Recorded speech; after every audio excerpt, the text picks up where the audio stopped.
আসসালামু আলাইকুম। এই আমার দোকান,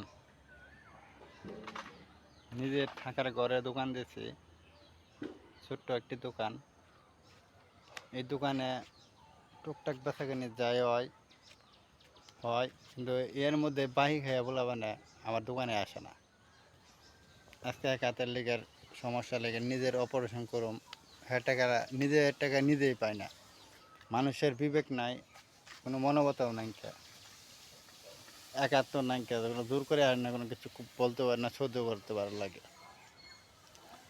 এই দোকানের মাল এনে খাই, খালি কয় আহি গেতে গেতে গেতে গেতে একজন আছে 600, 700, 800, 900, 1000 আছে, 1200 আছে, 1500 আছে, 2000 টাকাও আছে, 2500 টাকা পর্যন্ত আছে।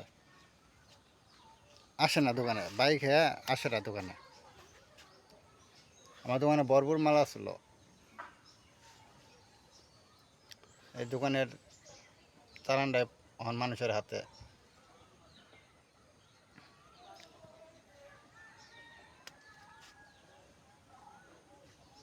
মানুষের বিবেক যদি থাকতো যে ও অসহায়, ওর এক হাত নাঙ্গা প্রতিবন্ধী হয়ে গেছে গা, তো ও যাই খাই, ভাই কম বেশি পাড়ায় ঘরে মানুষ নিব, স্বাভাবিক, আমি মানি।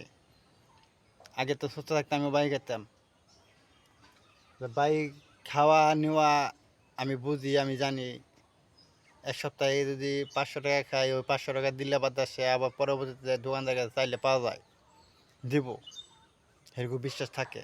কিন্তু আমার দোকানে যারা ভাই খায়, সোমবার হইলে বাদা একটা লোকও আসে না, দেওয়াও করে না। আমার দোকানে খাতায় 27,000 টাকা বাকি। এই 27,000 টাকা পাই না তো পাই না, আর কথা কইলে বাদায় আমার কোনো কারণ মারামারি করবার নাড়াই করবার না, ঘুরে। ওই যে একাত নাই, জুন নাই আমার, কি কমো। আল্লাহ তালা আমার কপালে লেখনটা লেখে রাখছাল, কপাল খারাপ। যাই হোক, দোয়া রাখবেন, তাহলে আল্লাহ আমার সবুর দেয়, ধৈর্য দেয়। আল্লাহ দিওর মালিক, আল্লাহ নিওর মালিক, সব আল্লাহর উপর ভরসা করি।